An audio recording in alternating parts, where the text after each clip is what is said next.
करणारी ब्रह्म कुलभूषण को हम मध्य प्रदेशवासियों की नमस्ते। आज सोमवार मई की 31 तारीख है। प्रातः क्लास में बाप दादा की वाणी सुनते हैं।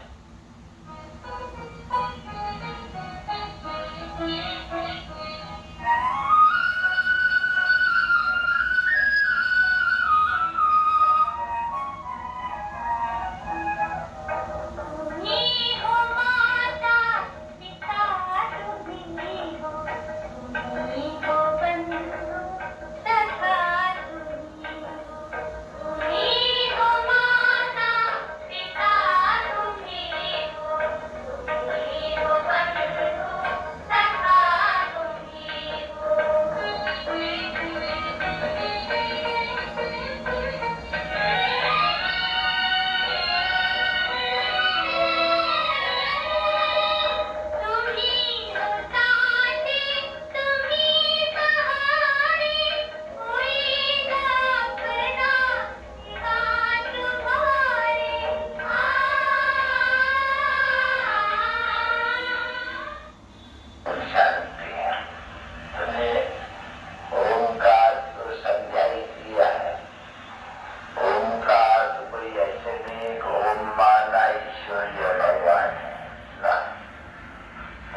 दुनिया को बदला करके पावन दुनिया बनाता हूँ, तो युग भी बताता हूँ बच्चों को।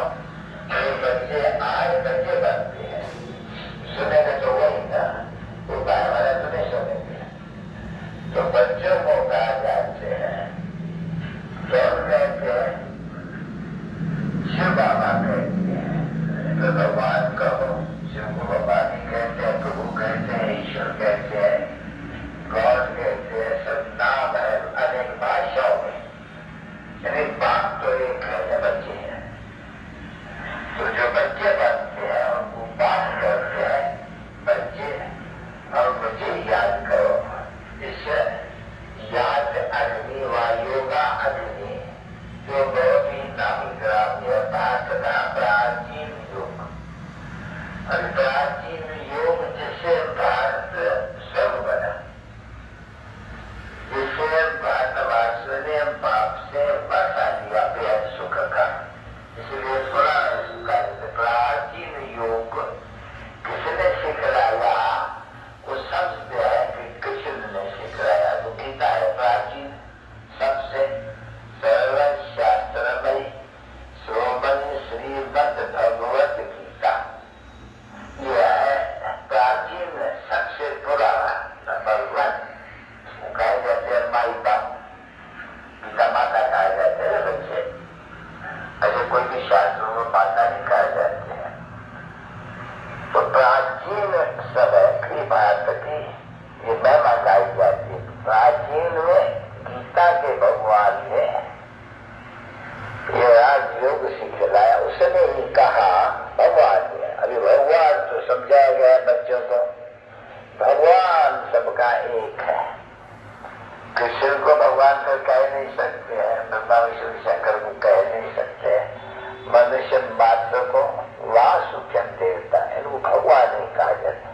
ऊंचे से ऊंचा भगवान, क्योंकि ये जो 3 लोग है, निर्वाण धाम और कुशांति धाम भी कहा जाते हैं। तो बीच में है सूक्ष्म धाम, जिसमें ब्रह्मा विष्णु रहते हैं, तब के है बच्चे। फिर या तो है मनुष्य, सतयुग से लेकर के भी मनुष्य सतयुग में है पहली गुण वाले, कलयुग में आखिरी गुण वाले। कलयुग में कोई भी पहली गुण वाला हो नहीं सकते। समझे क्यों? कि सतयुग में ही देवी देवता रहते हैं, जिनको कहा जाता है सतयुग में आदि सनातन देवी देवता धर्म था और राज था। डायनास्टिक थी। किसकी डायनास्टिक थी? घराना था भाई देवी देवताओं का। किसका? देवी देवताओं का? सूर्यवंशियों का घराना था। उस घराने को असत था कि उस राजधानी को स्वर्ग कहा जाए। अभी वही स्वर्ग भाग की राजधानी ये नर्क बनी हुई है। समझा ना बच्चे? ये खेल भी, ये जो नाटक है, तो नाटक के एक्टर्स है, हम बच्चे सब एक्टर्स है। तो कोई भी एक्टर है, ये जो नाटक है उनका जो रचता है और रचना उनको कोई नहीं जानते हैं, उनको गाया जाते हैं कि बरोबर जो भी ऋषि मुनि आदि वाले थे वो हम न जानते हैं। रचता और रचना के आधिपत्य अंत को नहीं जानते हैं, कोई भी प्रकार का नहीं होते हैं। अगर ऋषि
बात करती है। सोचा होता ही आज तक बाबा से कहते हैं अभी ये सारा ज्ञान जब जड़ीभूत तत्व से हो गया है तो खुद कहते हो तत्व से पावन एक है तो सभी तत्व ठहरा नहीं।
ज्योति जगाते